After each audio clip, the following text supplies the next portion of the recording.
한 주 동안 잘 지내셨습니까? 네. 한 주 동안 고생하셨고 또 수고 많으셨습니다. 여러분과 함께 말씀을 나누게 되어서 감사하고 기쁩니다. 어떤 말씀을 전할까 주님 앞에 기도하면서 주님께서 저에게 오늘의 본문을 주셨습니다. 그 말씀을 읽고 전후 맥락을 쭉 살펴보면서 저에게 먼저 큰 은혜가 있었고 큰 위로가 있었습니다. 여러분에게도 저보다 더 큰 은혜가 있으시기를 주님의 이름으로 축원드립니다. 제가 잠시 기도하겠습니다. 고마우신 하나님, 우리의 아버지가 되어주시고 우리의 소망이 되어주셔서 감사합니다. 오늘 우리가 듣는 이 말씀을 통하여서 우리 삶 가운데 참 소망을 다시 한번 발견하고 찾기를 소원합니다. 우리는 각자 여러 가지 상황에 처해 있습니다. 하나의 말씀이지만 각자의 필요의 상황 가운데 주님께서 말씀하여 주시고 은혜 허락하여 주시옵소서. 이 모든 말씀 예수님의 이름으로 기도하였습니다. 아멘. 여러분, 두 가지의 상황에 똑같은 시간들을, 한 달의 시간들을 제가 한번 소개해 드리겠습니다. 무엇인지 한번 들어보십시오. 수감된 죄수의 무료한 한 달, 그리고 신혼부부의 한 달, 한번 비교를 해보십시오.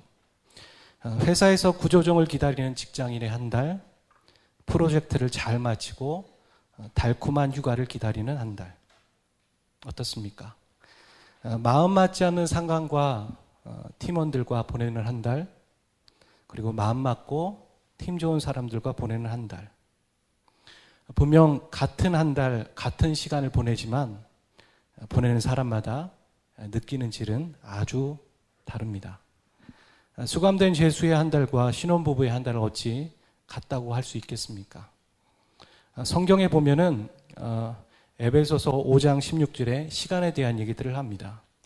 세월을 아끼라라는 말을 할 때 이 아끼다라는 말은 지나가는 시간을 구속해라, 지나가는 시간을 잡아라, 그런 의미가 있습니다. 그러니까 하나님은 시간을 인간에게 통제하도록 주시지는 않으셨지만 사용하도록 허락하신 거죠. 성경에는 그리고 시간을 말할 때 여러분 아시겠지만 크로노스의 시간과 카이로스의 시간이 있습니다. 크로노스는 우리 모두에게 주어지는 동일한 시간이죠. 아까 말씀드렸던 어떤 한 달, 어떤 한 달. 그리고 우리는 하루를 24시간을 모두가 보냅니다. 24시간은 모두에게 주어졌으니까요.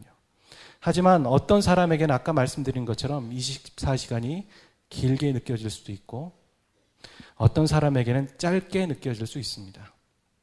그리고 어떤 사람에게는 그 24시간이 악몽과 같을 수도 있고 어떤 사람에게는 평생 잊지 못할 귀한 24시간이 될 수도 있습니다. 이렇게 상대적인 우리 각자의 개인의 시간이 바로 카이로스의 시간입니다.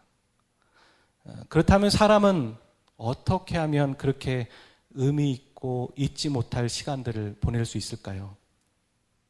생각해보면요, 어디서 무엇을 하냐보다는 누구와 함께 있느냐가 중요한 것 같습니다. 여러분도 그렇게 생각하지 않으십니까? 어디서 무엇을 먹냐보다는 누구와 무엇을 먹냐가 중요한 것이죠. 아무리 양이 푸른 풀밭에 좋은 곳에 있다 할지라도요, 사꾼 목자 이리와 함께 있으면 불행한 거죠. 하지만 그곳이 좀 좋지 않고 힘든 곳이라 할지라도 선한 목자와 함께 있으면 그 양은 행복한 겁니다. 누구와 함께 있느냐에 따라서 우리는 울기도 하고 웃기도 합니다. 그러니까 카이로스의 시간이라는 것은 인간이 하나님을 만나기 위해 결단하는 시간이죠. 그리고 하나님을 만나는 시간, 하나님과 동행하는 시간, 그 시간이 바로 카이로스의 시간입니다. 이렇게 인간이 하나님을 만나는 시간, 하나님이 인간을 만나주는 시간, 하나님이 인간의 역사에 개입하시고 일하는 시간, 그 시간이 카이로스의 시간입니다. 그러니까 우리 모두는 크로노스의 평범한 시간이 주어졌지만 하나님의 임재와 일하심을 통해 그 시간은 결코 평범한 크로노스의 시간이 아니라 특별한 카이로스의 시간이 될 수 있습니다. 그때를 기다리며 우리는 기다리는 거죠. 하나님이 개입하시는 때, 하나님이 일하시는 때. 그래서 짧게는 오늘 이 예배를 통해 하나님의 임재를 기다리죠. 경험하기를 원하고요. 그리고 어떤 분들은 본인의 직장의 문제가 잘 해결되길 위해서 기도하며 기다립니다. 어떤 분들은 육체의 고통이 회복되고 치유되기를 위해서 기도하고 기다립니다. 하나님의 때를요. 어떤 분은 정신적인 스트레스와 고민이 해결되기를 위해 기도하고요. 자녀를 키우는 분들은 자녀가 얼른 자라서 여러 가지 육아적인 부담도 덜하고 자녀와 커뮤니케이션 하고 싶어서 또 기다립니다. 어떤 분은 소소하지만 남편이 일찍 들어와서 음식물 쓰레기 버려주는 날을 기다리며 간절히 기도합니다. 그리고 크게는 이 땅의 교회를 바라보며 교회 안에 하나님의 공의가 바르게 실현되기를 위해서 기도하고 그 하나님의 때를 기다립니다. 특히 새누리는 새로운 청빙 목사님을 기도하며 기다리고 있죠. 그게 바로 하나님의 때 카이로스의 시간입니다. 그렇다면 이 기다림을 우리는 어떤 마음으로 기다려야 할까요? 기다리는 것도 질이 있겠죠. 오늘 본문에 보면 여호와를 앙망하다라는 단어가 있습니다.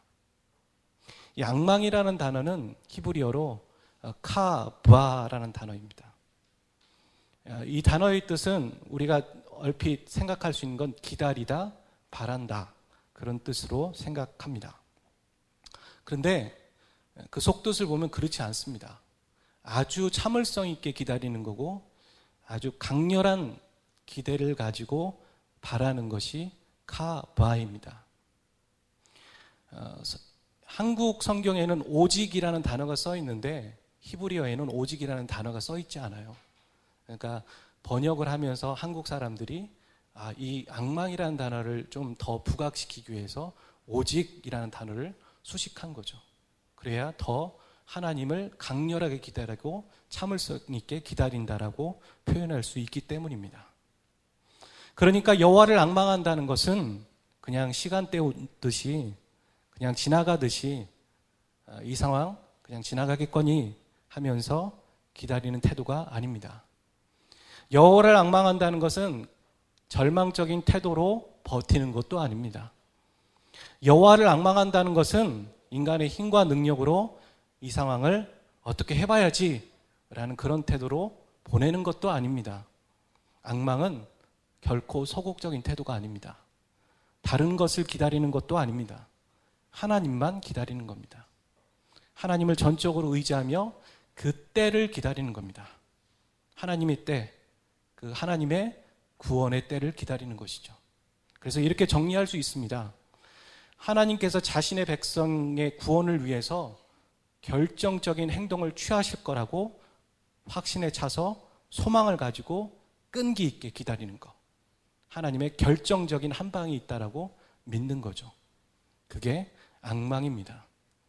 이렇게 여호와를 앙망하는 자에게 하나님께서 어떻게 한다고 약속하십니까? 오늘 우리는 이 말씀 읽으면서 앙망보다는 많이 불러왔고 읽어왔죠. 어떤 분이 그 얘기 하시더라고요. 목사님 이 본문은 제가 예전에 붙잡고 기도했던 본문입니다.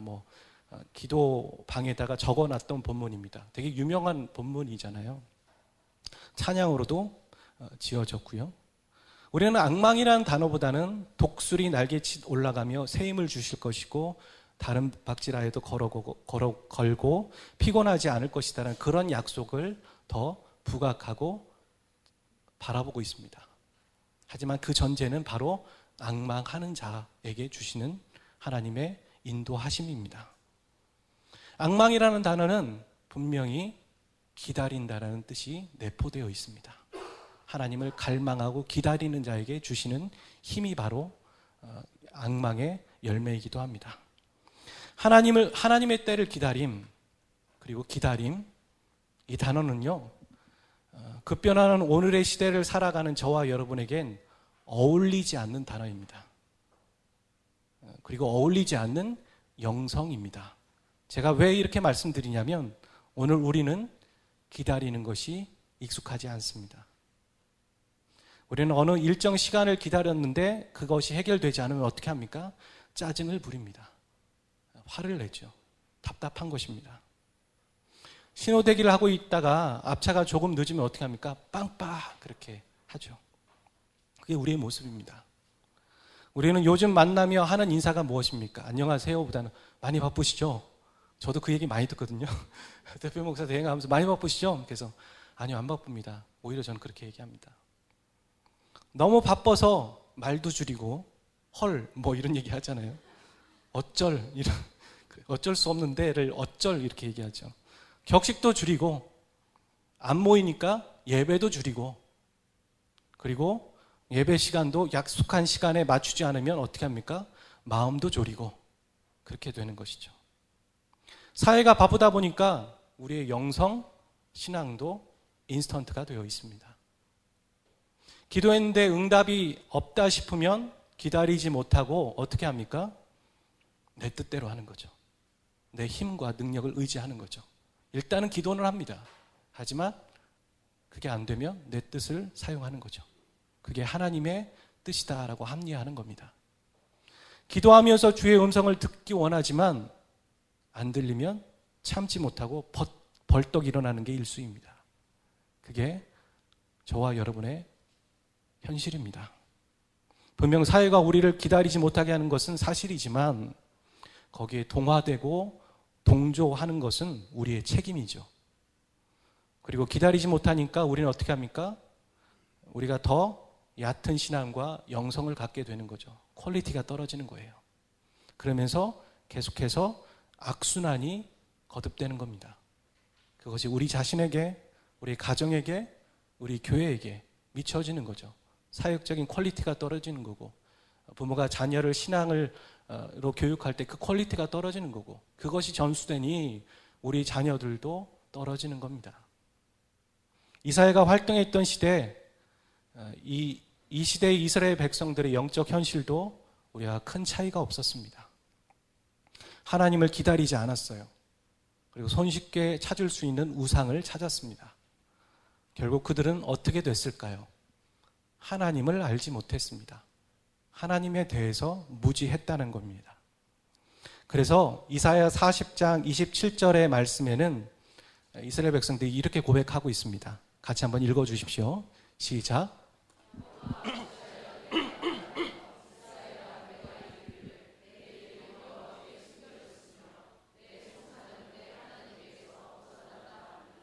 그러니까 이 말은 좀 쉽게 얘기하면 하나님 어찌해서 내 사정을 몰라주십니까? 하나님 나의 정당한 권리를 지켜주세요. 하나님 왜 이렇게 무지하고 무능합니까? 하나님 계신 거 맞나요? 라고 말하는 겁니다. 그러니까 우리가 참지 못하고 기다리지 못하는 이유는 이 시대의 상황도 있지만 그 저변에는 하나님에 대한 무지, 하나님에 대한 불신 그것이 깔려 있기 때문에 기다리지 못하고 앙망하지 못하는 것이죠.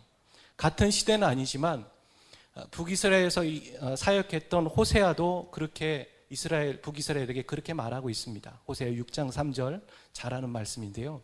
읽어 주십시오. 시작. 그러므로 우리가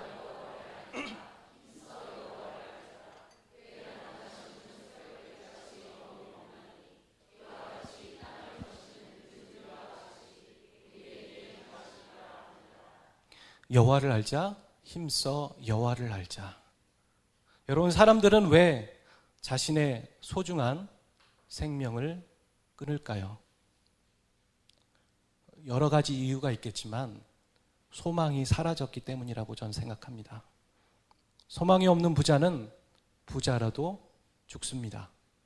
인간에게 소망은 매우 중요해요. 소망이 있으면 어떻게 합니까? 기다릴 수 있습니다. 소망이 없으면 하루도 못 기다리고 못 삽니다. 퇴근할 때 퇴근할 수 있는 소망이 있기 때문에 우리는 어떻게 합니까? 출근하는 겁니다. 회사에서 계속 살아. 그거 가능하시겠습니까? 돌아갈 집이 있기 때문에 여행을 떠나는 거예요. 단기 선교도요, 뭐 2주, 3주, 나는 선교사가 꿈이고, 아니, 내 스타일은 선교사인가 봐. 그건 좀 생각해 보셔야 합니다. 돌아갈 곳이 있기 때문에 그렇게 사역하는 거예요. 그렇게 2년, 3년 사역한다고 생각해 보세요. 그건 다른 얘기입니다. 아이를 키우는 부모가 아이에게 헌신하는 이유는 아이를 사랑해서도 있지만 아이가 잘한다는 소망이 있기 때문입니다. 기다림은 이 소망과 같이 긴밀하게 연결되어 있습니다. 소망이 있으니까 기다려주는 겁니다. 그리고 우리가 기다리지 못하는 것은 소망 대신 하나님에 대해서 무지하기 때문이에요. 다른 헛된 곳에 소망을 두고 있기 때문입니다. 그렇다면 우리는 하나님이 어떤 분인지 알아야 될 텐데, 이 이사야서에서 말하고 있는 하나님, 그 하나님은 어떤 분일까요? 본문이 조금 긴데요. 저와 함께 같이 읽어주십시오. 시작. 그들의 우상들은 은과 금이요 사람이 손으로 만든 것이라. 입이 있어도 말하지 못하며, 눈이 있어도 보지 못하며, 귀가 있어도 듣지 못하며, 코가 있어도 냄새 맡지 못하며, 손이 있어도 만지지 못하며, 발이 있어도 걷지 못하며, 목구멍이 있어도 작은 소리조차 내지 못하느니라. 우상들을 만드는 자들과 그것을 의지하는 자들이 다 그와 같으리로다. 이스라엘의 여호와를 의지하라. 그는 너희의 도움이시요 너의 방패시로다. 아멘. 우리는 이 땅에서 사람이 손으로 만든 것으로 삶을 영위해 살고 있습니다.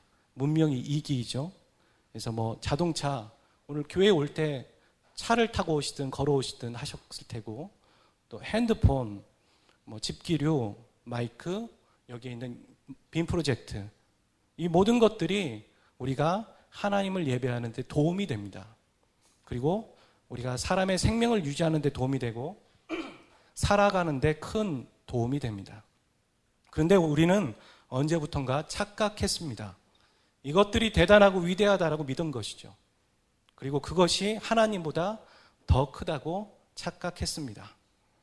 근데 성경은 말합니다. 사람이 손으로 만든 것은 우상이다. 그것들은 입이 있어도 말하지 못하고, 눈이 있어도 보지 못하고, 귀가 있어도 듣지 못한다. 그렇다면 반대로 하나님은 어떻다는 얘기입니까? 하나님은 인간이 만든 게 아닙니다. 여기 여호와라는 뜻은 무엇일까요? 여호와라는 뜻은 스스로 있는 자입니다. 그리고 스스로 있는 분은 들으시고 말씀하시고 보시는 분이라는 것이죠. 왜 사람들은 유대인들의 신앙을 유일신 사상이라고 말할까요? 하나님이 그렇게 말씀하셨기 때문입니다. 하나님만 신이고 다른 것은 우상이라는 것이죠. 그래서 하나님은 계속 그렇게 얘기하십니다. 나 외에 다른 신이 없다. 할렐루야. 이 여호와 하나님께서 또 그 다음을 얘기하십니다. 그것은 무엇이냐면 죄송합니다. 이스라엘의 거룩하신 자입니다. 카도시 이스라엘, 그렇게 얘기하죠. 이 단어는요, 성경에 7번 정도 나오는데 이사야서에서만 29번 나옵니다. 그러니까 이사야서에서 하나님을 표현할 때 전용으로 사용된 단어라고 보시면 됩니다. 이 이스라엘의 거룩하신 자, 이게 무슨 뜻일까요? 그 뜻은 이스라엘의 남편으로서의 하나님 되어주신다라는 뜻입니다. 나는 너희의 남편이다라는 것이죠. 결혼식 가면 결혼식 서약을 합니다. 뭐 대충 이렇게 얘기하죠. 당신은 누구누구를 당신의 아내로 삼아서 평생 다른 사람 안 쳐다보고 검은 머리 팥뿌리듯 되듯 살겠습니까? 여러분, 남편의 뜻은 무엇일까요? 남의 편이라서 남편일까요? 아내는 아내, 그래서 아내일까요? 아니죠. 남편은 한 여자를 위한 남자라서 남편입니다. 이렇든 하나님은 신부된 이스라엘을 위한 한 남자로서 살아주시겠다 말씀하고 계십니다. 하나님은 신부된 여러분을 위해서 한 남편으로만 살아주시겠다 말씀하십니다. 믿으시면 아멘 하시기 바랍니다. 하나님이 나를 위한 한 분으로 살아주신다면 얼마나 감격스럽고 좋습니까? 하나님을 내가 혼자 소유한 거죠. 독차지. 자녀들도 보면 부모를 혼자 독차지하고 싶어서 시기하고 완력 다툼하고 주먹 다짐 하잖아요. 저희들 가정의 문제인가요? 그런데 하지만 우리는 이 말씀을 들을 때 편견을 갖습니다. 그리스도인들 모두는 하나님을 공유하고 있다고 생각합니다. n분의 1이죠. n분의 1.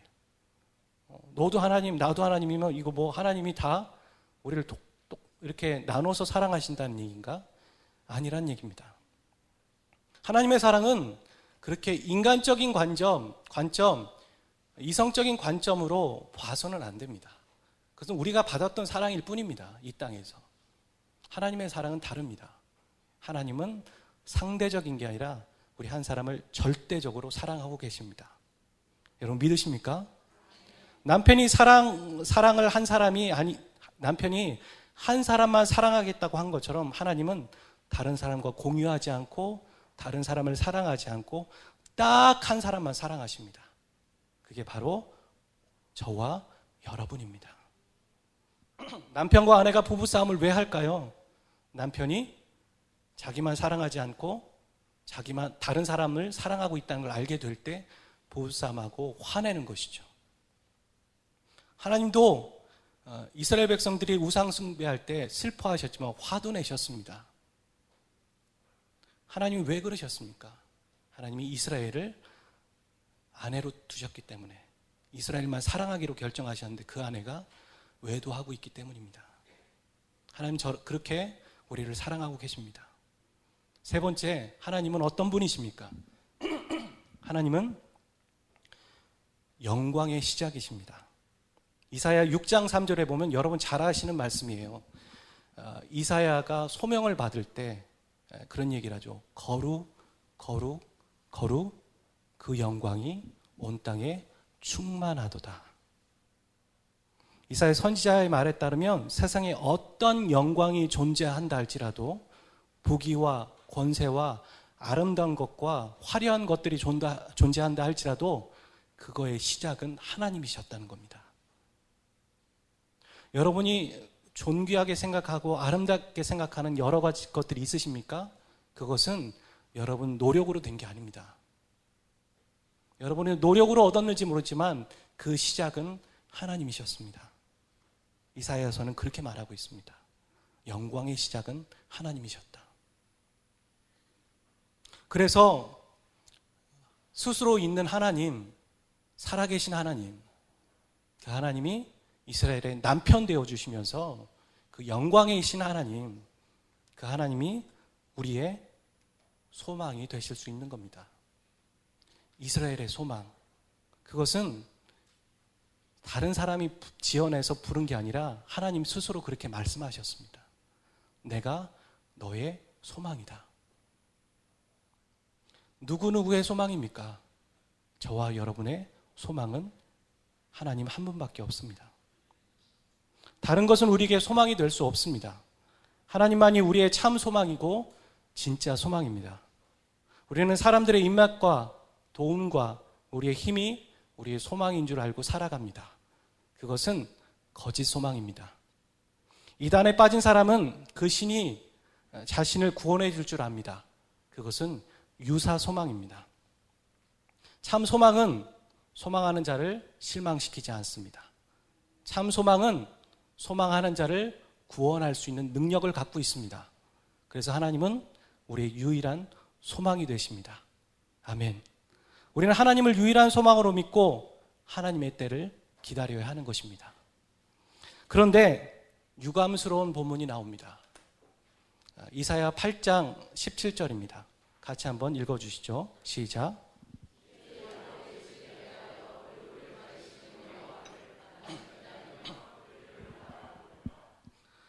하나님의 때는 언제 올까요?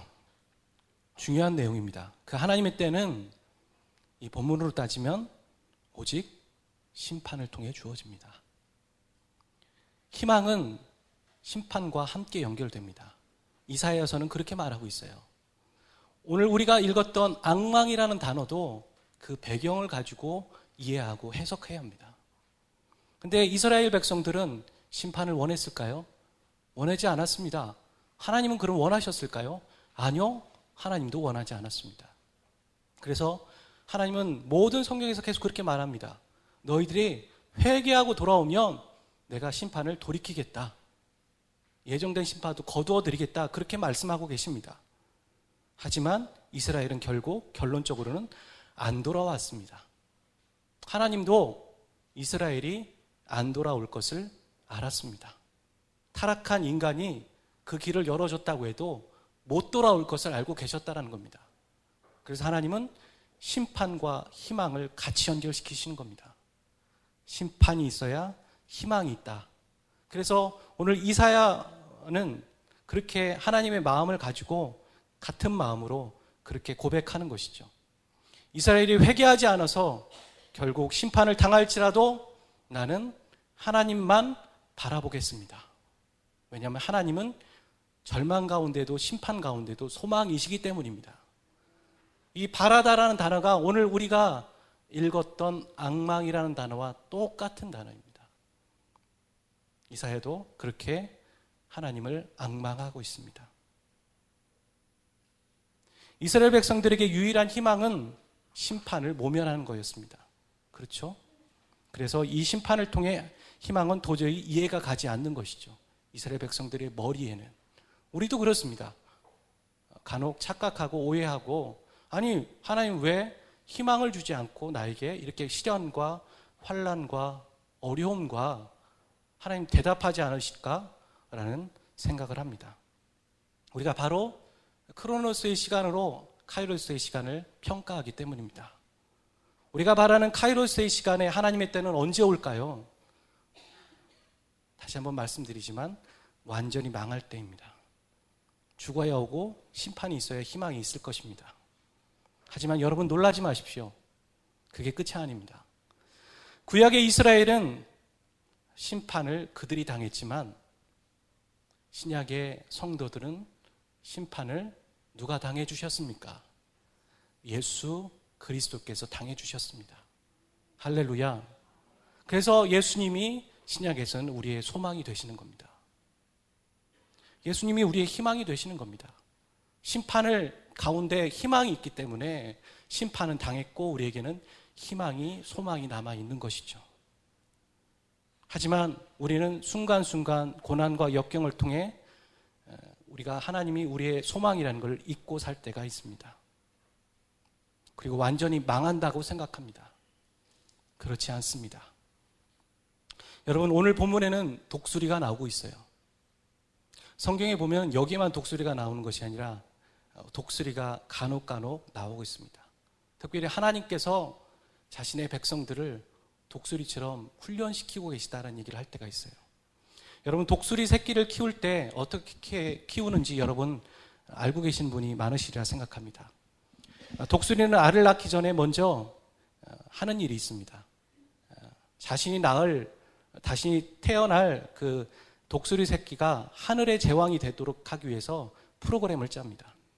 먼저 알을 낳기 전에 어떻게 하냐면 둥지를 만드는데 둥지의 맨 밑에 가시와 날카로운 돌을 넣어둡니다. 가시와 날카로운 돌 위에 흙과 진흙을 덮습니다. 그리고 그 위에 깃털과 지푸라기를 깔아놓는 것이죠. 그리고 드디어 알이 부화됩니다. 갓 태어난 새끼 독수리가 느끼는 것은 무엇일까요? 부드러운 깃털, 지푸라기, 그 쿠션입니다. 그런데 어미 독수리가 새끼 독수리에게 먹이를 이제 물어다 줄 거 아니겠습니까? 물어다 주면서 둥지에서 나갈 때 깃털과 지푸라기를 하나씩 물어다 버립니다. 하나씩. 그러면 이 새끼 독수리가 점점 자라감에 따라서 무엇이 사라집니까? 쿠션이 사라지는 거죠. 깃털, 지푸라기. 둥지를 안락하게 했던 깃털이 사라지고 지푸라기가 사라집니다. 그러다 나중에 뭐가 남습니까? 흙과 진흙이 남죠. 그리고 그러면서 어미 독수리는 다시 먹이를 주면서 줄 때마다 흙을 긁어버리고 진흙을 떼어버립니다.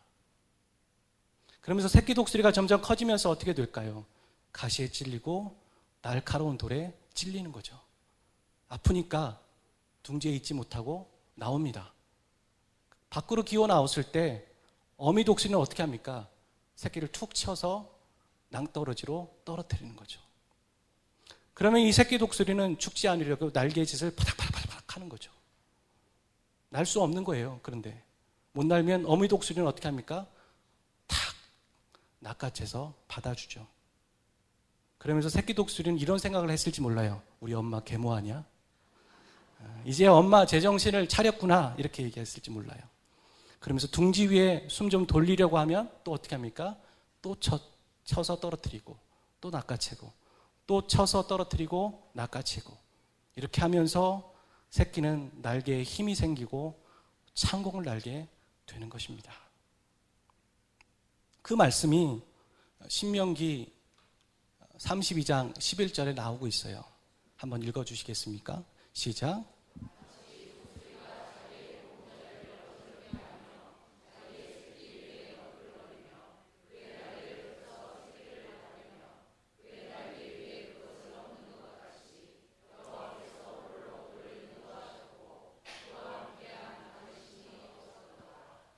잘 보면 독수리가 되는 비결이 어디에 있습니까? 둥지에 있는 가시와 날카로운 돌에 있습니다. 가시와 날카로운 돌에 찔려 둥지에서 기어 나온 것이죠. 둥지에서 어려움을 당한다는 것은 어찌 보면 단기적으로는 고난이고 어려움이고 심판으로 느껴집니다. 그리고 높은 곳에 떨어지는 것도 날개짓을 하면서 얼마나 두려움과 공포가 있겠습니까? 그런데 어미 독수리가 새끼 독수리에게 이런 고난과 어려움을 겪게 하는 이유가 무엇입니까? 닭이 되지 말고 독수리가 되라는 것이죠. 제가 이번에 설교 준비하면서 찾아보니까 닭하고 독수리를 그렇게 많이 비교해놨더라고요. 닭장에 닭이 되지 말고, 파닥파닥하지만 날지 못하는 닭이 되지 말고 창공을 나는 독수리가 되라. 그러면서 기독교 아니라 온갖 그런 곳에도 비유를 하고 있더라고요. 우리 하나님은 우리가 창공을 힘차게 나는 닭이 되길 원하지 않으십니다. 우리 하나님은 우리가 창공을 힘차게 나는 독수리가 되길 원하십니다. 하나님은 저와 여러분을 독수리 훈육법으로 지금 훈련시키고 계신 거예요. 지금 우리를 찌르는 가시와 날카로운 돌이 우리를 망하게 하는 것이 아님을 알아야 합니다. 죽지 않습니다. 죽을 것 같지만 결코 죽지 않습니다. 하나님은 지금 하강하고 계신 거예요. 우리를 낚아채기 위해서. 그리고 들어 올리실 겁니다. 우리는 우리 하나님이 계부하냐? 그렇게 오해해서는 안 됩니다. 그렇게 하고 날개에 힘이 생긴 독수리는 이제 어떻게 합니까? 창공을 힘차게 멋있게 날아오르는 거죠. 오늘 본문처럼 독수리 날개에 치듯. 독수리는 왜 높은 곳을 선호할까요? 멀리 보기 위해서요? 먹이를 찾기 위해서요? 그런 이유도 있겠죠. 하지만 하나 더 있습니다. 독수리가 창공을 찾는 이유는, 높은 곳을 찾는 이유는 많이 힘을 안 들이면서도 오래 날 수 있기 때문입니다. 바람의 영향, 바람의 힘을 얻고 오래 날 수 있기 때문입니다. 여러분 돌아가셔서 독수리 나는 거 유튜브로 찾아보십시오. 독수리는 많이 퍼덕거리지 않습니다. 닭처럼 파닥파닥 거리지 않습니다. 한번 확 하고서 한참 바람을 등지면서 바람을 힘입어서 나는 것이죠. 그 창공, 그 바람이 무엇이겠습니까? 하나님입니다. 하나님은 우리가 하나님과 함께 동행하고 하나님과 함께 보고 하나님과 함께 사는 삶을 살기 위해서 그렇게 살아갈 수 있도록, 성장할 수 있도록 우리를 기다리고 계신 겁니다. 독수리 어미가 독수리 새끼를 훈육하듯 당장에 갑자기 기지도 못하는 새끼에게 가시덤불을 주는 게 아니죠. 먹이를 주고 하나씩 하나씩 기다리는 겁니다. 하나님이 우리를 기다리듯 우리도 하나님을 기다려야 합니다. 하나님이 우리를 앙망하듯 우리도 하나님을 앙망해야 합니다. 사랑하는 새누리 성도 여러분, 지금 숨이 턱턱 막히는 어렵고 힘든 일을 겪고 계십니까? 아니면 그냥 평탄한 삶을 살고 계십니까? 여러분이 어떤 상황이든 우리는 지금 하나님으로부터 어른 독수리가 되기 위한 훈련을 받고 있음을 기억하십시오. 하나님을 향한 믿음과 소망을 가지십시오. 사방으로 우겨쌈을 당한다고 얘기할 때 사방은 있지만 우겨쌌지만 하늘은 열려 있습니다. 아멘. 여호와를 앙망하십시오. 그냥 버티지 마십시오. 이 시간을 버티지 마십시오. 그냥 지나가겠거니 그런 나태하고 소극적인 태도를 취하지 마십시오.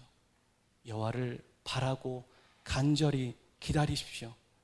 하나님의 때가 분명히 올 것입니다. 여러분 각자를 향한 하나님의 구원의 때가 올 것이고 이 새누리의 구원의 때가 올 것입니다. 그때를 기다리며 우리 지금 함께 하나님만 소망하고 앙망하는 우리 모두가 되기를 주님의 이름으로 축원드립니다. 아멘. 하나님, 우리의 남편이 되어 주셔서 감사합니다. 스스로 계신 아버지 하나님, 우리 소망이 되어 주셔서 감사합니다. 하나님은 영광의 시작이고 영광의 끝입니다. 우리의 소망 되신 하나님, 내가 다른 것, 유사 소망, 거짓 것에 소망 두지 않겠습니다. 새누리가 다시 한번 여호와 하나님만 앙망하겠습니다. 심판 가운데 희망이 있다는 걸 믿습니다. 그래서 오늘 우리는 가시던 불과 날카로운 돌에 찔릴 수 있고 찔려도 되는 것입니다. 심판이 있지만 그 심판은 주님께서 담당하셨습니다. 우리에게는 예수 그리스도 안에 소망이 있고 희망이 있습니다. 여러분 이걸 믿고 함께 기도하기를 소원합니다. 주님, 우리를 그렇게 인도하여 주시옵소서. 예수 그리스도의 이름으로 기도하였습니다. 아멘.